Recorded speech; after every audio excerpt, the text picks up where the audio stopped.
Começa agora a Academia Espiritual. A Palavra de Deus fortalecendo a musculatura da nossa alma. Comunicando, Padre Júnior Pereira. Louvado seja nosso Senhor Jesus Cristo, para sempre seja louvado. Salve Maria, Mãe da Misericórdia. Estamos chegando nesta segunda-feira, dia 30 de agosto de 2021, com a nossa Academia Espiritual.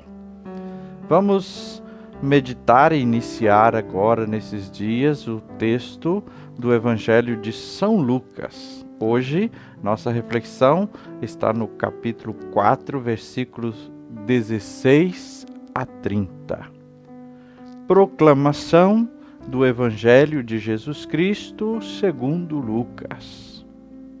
Naquele tempo, veio Jesus à cidade de Nazaré, onde se tinha criado.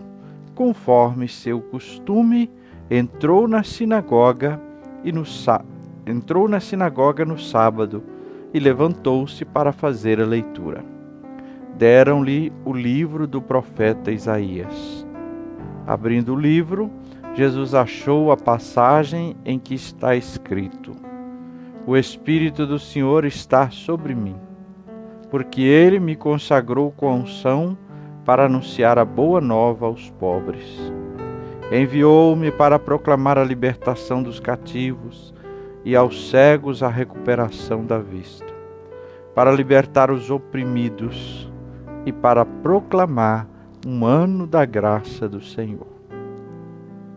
Depois fechou o livro, entregou-o ao ajudante e sentou-se. Todos os que estavam na sinagoga tinham os olhos fixos nele.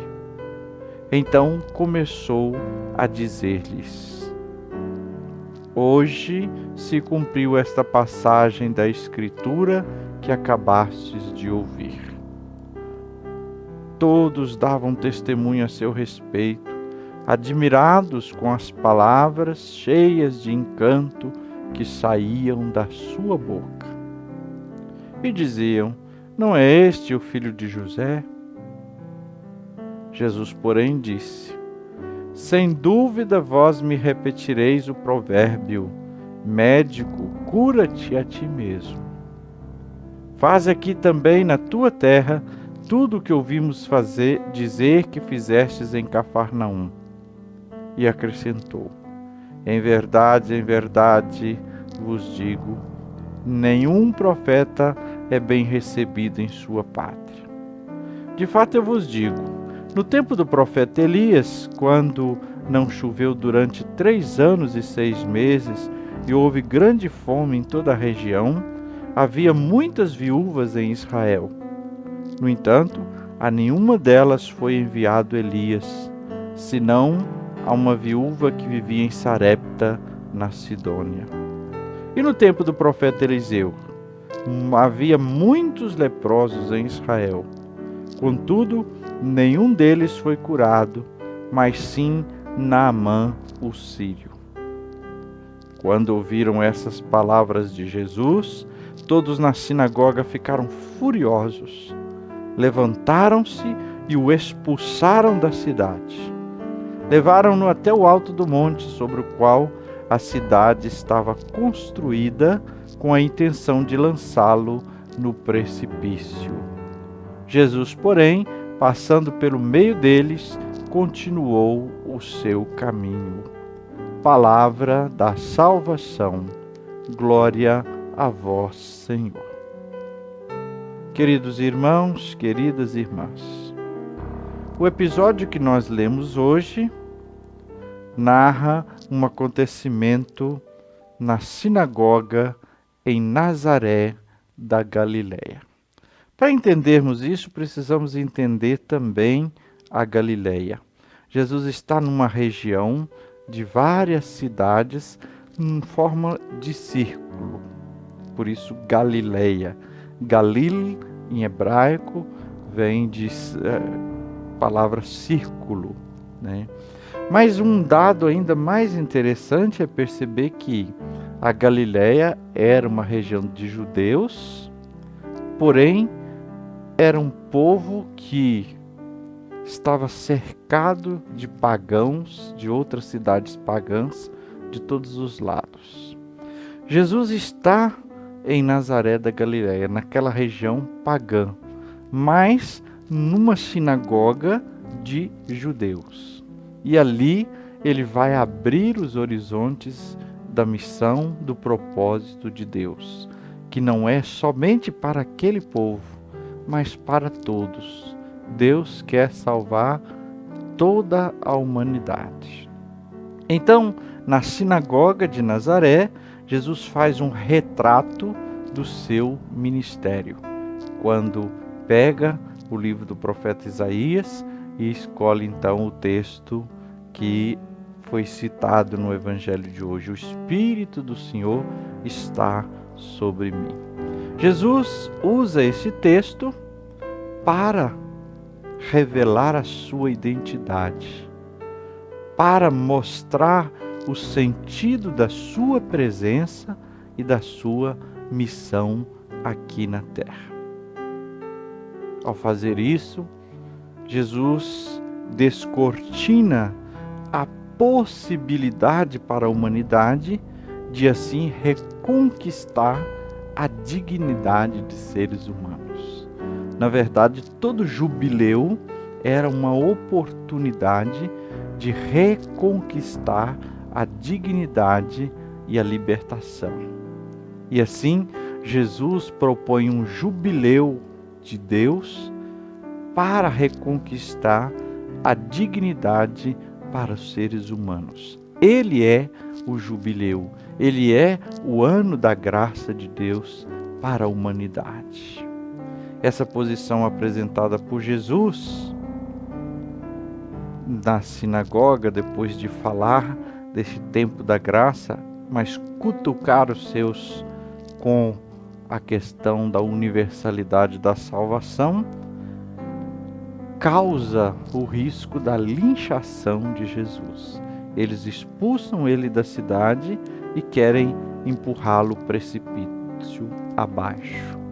Isso São Lucas faz questão de registrar como um aviso a respeito do próprio resultado final que Jesus vai ter na sua caminhada, quando de fato ele será, entre aspas, linchado na cruz. Bom, mas vamos aqui, voltando ao texto, quando Jesus toma o livro do profeta Isaías e proclama que aquela palavra acontece hoje, né? Então, nós vimos, é a missão de Jesus que se revela para a humanidade. Jesus vai dizer em primeiro lugar que ele veio para evangelizar os pobres. Evangelizar os pobres significa que ele veio para trazer a palavra de Deus, a palavra da salvação para todos aqueles que realmente reconhecerem sua falência espiritual e sua necessidade de Deus. Precisamos ter muito cuidado com esse versículo, com essa proposta, porque alguns preferem tomá-la num sentido filosófico, ideológico, né? E não é. Porque senão, se fosse pegar nesse sentido ideológico, filosófico, nós poderíamos dizer, mas Jesus só veio para uma classe social? Não. Até porque nós vamos ver no Evangelho Jesus indo aos ricos, né? Zaqueu, Mateus e outros tantos. E eles acolhem a salvação. Então, evangelizar aos pobres, nós podemos ler dessa seguinte maneira: a falência espiritual decretada por alguém, a reconhecimento da sua necessidade, o faz realmente pobre. E é aí que então Jesus vem anunciar a salvação. Jesus vem proclamar a libertação dos cativos.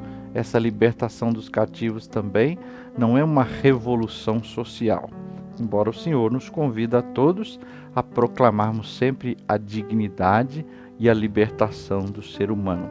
Mas a libertação dos cativos vai além dessa realidade social. Apresenta-se diante daquilo que São João nos fala na sua primeira carta. O homem que é prisioneiro da carne, do mundo e do diabo. Então é a este homem que Jesus vem trazer a libertação, porque estando assim está cativo. Jesus vem restaurar a vista aos cegos, ou seja, todos os cegos espirituais, para quem ainda não pôde ver a maravilha de Deus. O Senhor vem trazer a possibilidade de ver a salvação, de ver o mundo e a vida com um novo olhar. Ele vem libertar os oprimidos. O pecado e o diabo oprime o ser humano. Jesus vem libertar. E Jesus vem proclamar, como ele mesmo diz, o ano da graça do Senhor, o jubileu, que é esse tempo de perdão de todas as dívidas, de recomeço. É o que o Senhor vem apresentar para a humanidade. Jesus foi rejeitado, não porque ele disse esse texto e eles não entenderam, ao contrário, mas porque ele fez a aplicação da sua missão, mostrando para aqueles judeus que a salvação não era só para eles, mas era de modo universal. E mostrando que isso era tão verdade porque Deus já anteriormente havia aberto isso quando citou os dois exemplos aí do profeta Elias e do profeta Eliseu. E aí eles ficaram com ódio, porque foram considerados piores, porque viram que a proposta que Jesus apresentava é de que Deus queria salvar toda a humanidade. Assim podemos resumir este texto com um apelo. O Senhor veio proclamar o tempo da graça e da salvação. E a condição que nos é apresentada, crer nele como o ungido de Deus. E a advertência, a salvação tem um alcance universal, é para todos. E agora nossa academia espiritual, a palavra de Deus, fortalecendo a musculatura da nossa alma. No primeiro passo, o alongamento. Na presença de Deus, invoque o Espírito Santo. Se você tem o costume, acenda a sua vela, peça a luz, a unção, os dons desse Espírito, o mesmo Espírito que ungiu Jesus para a sua missão de salvação e de libertação. Faça um silêncio amoroso na presença de Deus. Segundo passo, o aquecimento. Ainda hoje, muitos ouvintes rejeitam a palavra de Deus. E até nós, algumas vezes, em alguma circunstância, também rejeitamos a palavra de Deus. Porque essa verdade de Deus é desconcertante. Então pense sobre a acolhida que a palavra de Deus tem na sua vida, no seu coração. Terceiro passo, treinamento. Convido hoje na sua oração a fazer um ato de fé em Jesus e de acolhimento da salvação que ele oferece. Ao mesmo tempo, reconheça-se realmente cativo, cego, oprimido e peça ao Senhor a graça da libertação. Que o Senhor te abençoe e te guarde. Que Ele esteja acima para abençoar, atrás para guardar, à frente para guiar, ao lado para acompanhar. Que Ele volte o seu rosto e dê a sua paz e a sua bênção. Que ela desça abundantemente. Em nome do Pai, e do Filho, e do Espírito Santo. Amém.